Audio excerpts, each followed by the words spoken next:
Before LeBron was cashing billion-dollar checks, before Oprah was building empires on national TV, before Jay-Z made black excellence a brand, there was another class of black elite. They didn't pose for magazine covers. They didn't rap about their wealth. They didn't broadcast it because they couldn't. Their lives were built during the harshest eras of American racism, when the idea of a wealthy black person was not just rare, it was dangerous. And yet they built generational fortunes. They didn't just accumulate wealth, they built powerful dynasties. They used money as a weapon, as a shield, as a tool for change. And they did it all while the world tried to erase them. These are the hidden billionaires, America's forgotten black elite. And today, we're unlocking their secrets. Before factories rose across the skyline of Philadelphia, before slavery was even outlawed in most of America, there was a black boy, just 14 years old, signing up to fight a war. His name was James Forten, and his weapon wasn't a musket, it was his mind. In 1798, he became one of the richest entrepreneurs in Philadelphia, and he made his fortune in the last place you'd expect, the sales of ships. Born a free man in 1766, Forten's journey started during the American Revolution. At just 14, he joined the fight on a warship. When he was captured by the British, they offered him freedom in exchange for loyalty to the crown. He chose prison over betrayal. He spent 7 months aboard a prison ship, overcrowded, disease-ridden, deadly. Most didn't make it out alive, but Forten survived, returned home, and never forgot the cost of freedom. Back in Philadelphia, he apprenticed under a white sailmaker named Robert Bridges. His talent was undeniable. Forten wasn't just good, he was a genius with geometry and design, able to cut sails that made ships faster, more agile, more profitable. By the early 1800s, Forten bought the entire sail loft, one of the largest in the nation, and was generating what today would be millions. But he didn't keep the money to himself. Forten used his wealth to fight slavery. He helped found the American Anti-Slavery Society and hosted its first meetings in his own home. His workforce was integrated, a radical statement in a country still legally divided. And he wasn't doing it alone. His wife, Charlotte, was an activist in her own right. His children and grandchildren became educators, lawyers, and freedom fighters. His granddaughter, Charlotte Forten Grimke, would become a prominent poet and one of the first black teachers hired by the U.S. government to teach freed slaves. This was more than wealth. This was a dynasty of purpose. And now, a black man employed 40 white workers, during a time when slavery still ruled the South and racism controlled the North. And yet, Forten never forgot the line he walked. As rich as he became, he could never fully buy his way into the world of white power. But he could buy something just as powerful, leverage. He used money not to escape his community, but to uplift it. In the words of Frederick Douglass, Forten was one of the bravest and most unselfish men that ever lived. He proved that wealth, when used with intention, could become a weapon against injustice, a force sharper than any blade or sail. But to understand how black elites survived in the Deep South, you need to meet a man who didn't just survive a riot, he built an empire in the ruins. In 1866, smoke filled the streets of Memphis. During the Memphis race riots of 1866, white mobs rampaged through black neighborhoods, burning homes and businesses. Blood ran through the alleys. A white mob shot him, looted his business, and left him for dead. But Church didn't die. Most people would have left town. Church stayed. He rose, born in 1839 to a white steamship captain and an enslaved mother. Robert started life with no rights and no promise. After emancipation, he could have vanished into obscurity, like so many newly freed men. Instead, he built a business empire in the very city that tried to kill him. After gaining freedom, he opened saloons and restaurants catering to river travelers in Memphis. But success made him a target. When a yellow fever epidemic emptied Memphis in the 1870s, panic swept the city. Property values plummeted, businesses collapsed, land was abandoned. Church bought it all, plot by plot, brick by brick. He saw opportunity in devastation. By the early 1900s, he owned more real estate in Memphis than any other black man, and most white men. And his wealth wasn't quiet. By the early 1900s, he was collecting over $6,000 a month in rent, more than $200,000 today. He built Memphis's first black-owned bank, Solvent Savings. He funded schools and public spaces for black citizens. And when black families had nowhere to gather, Church opened Church Park, a sprawling public space that became the social and cultural heart of Black Memphis. He became the South's first black millionaire, and he wasn't done. But his true wealth was in the power he gave his people. And when his son, Robert Church Jr., took the mantle, he used the family fortune to found the Memphis NAACP and finance black voter registration drives across the South. Robert Church owned a legacy. He moved through Wall Street like a ghost, ignored, resented, unbeatable. They called him the Prince of Darkness, not because of his skin, but because of his methods. Jeremiah G. Hamilton wasn't just the first black millionaire in New York. He was a predator among predators. He knew one thing: money doesn't care what color you are. In the 1800s, Hamilton ran a counterfeit operation in Haiti.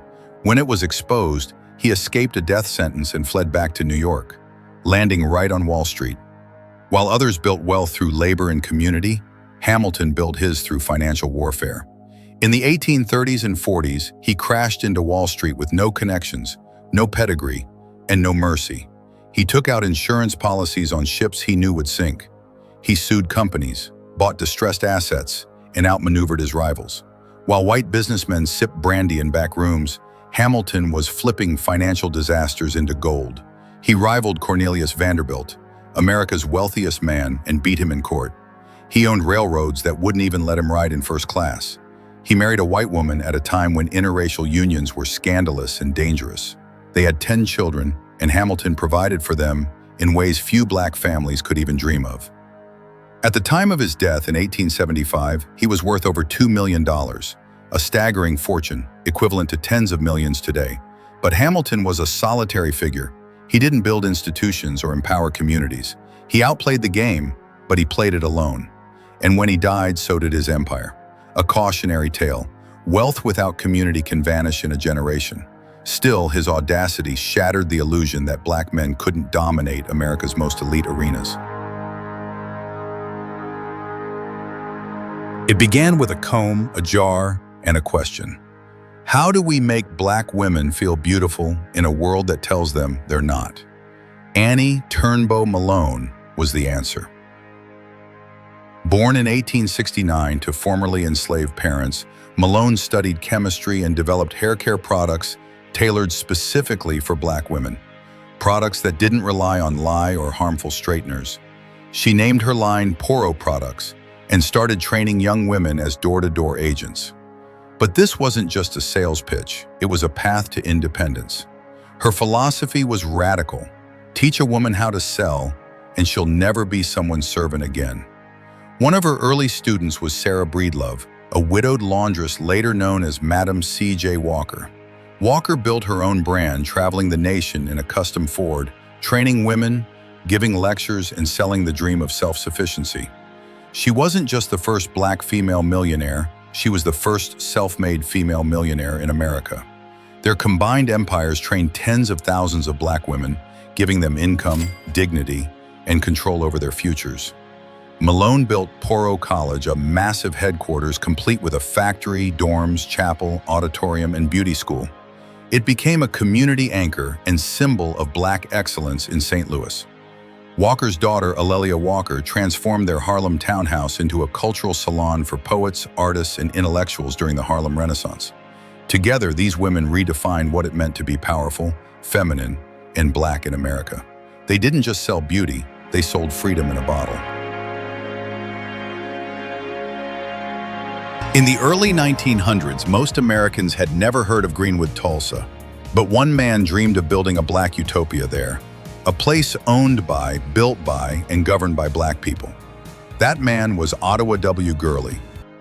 Born to formerly enslaved parents in Arkansas, Gurley worked for the government before heading west to Oklahoma during the land rush.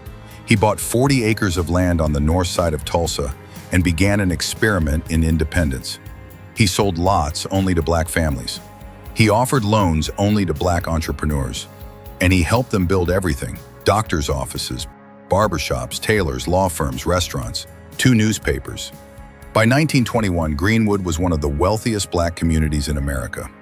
People called it Black Wall Street, and Gurley was its founding father. But in May of that year, a false accusation lit a racial fuse, and within hours the bombs were falling. Airplanes firebombed Greenwood. White mobs torched it from the ground. Over 1,000 homes and businesses were obliterated. 300 people were murdered. 10,000 left homeless. Gurley lost everything. He fled to Los Angeles and died a few years later, largely forgotten by history. But his blueprint of black self-reliance, community building, and economic strategy still echoes today. Gurley proved it wasn't just possible to build black wealth, it was possible to build black civilization. He was born into slavery in 1841 in Virginia. By the time he died in 1898, his signature was printed on every US dollar bill. This is the story of Blanche Kelso Bruce, the man who turned bondage into political power. After the Civil War, Bruce moved to Mississippi and bought hundreds of acres of land. He became a wealthy planter and businessman, but he didn't stop there. In 1875, he made history as the first black American to serve a full term in the U.S. Senate. In Washington, he fought for civil rights, Native American protections, and fair treatment of black war veterans. He even challenged the racist practice of Chinese exclusion, decades before it became law. And in 1881, President James Garfield appointed Bruce as Register of the U.S. Treasury, the federal official whose signature appears on U.S. money. Bruce literally became part of the American economy, the first black man whose name sat on every dollar. He married Josephine Wilson, a socialite from Cleveland, and their family became a symbol of black refinement and status in Washington, D.C. His son, Roscoe Bruce, became a Harvard-educated scholar and educational reformer. Through politics, land, and education, Bruce created a legacy that still resonates today. He was proof that black wealth and black intellect belonged in the highest offices of the land, even if America wasn't ready to accept it. Why don't we hear about these families today? Why isn't there a black Rockefeller or Vanderbilt still around? The truth is simple and brutal. White elites had legal systems to protect their fortunes.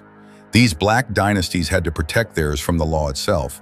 Forten's fortune was split among activists. Church's empire was passed down but not protected. Hamilton's wealth died with him.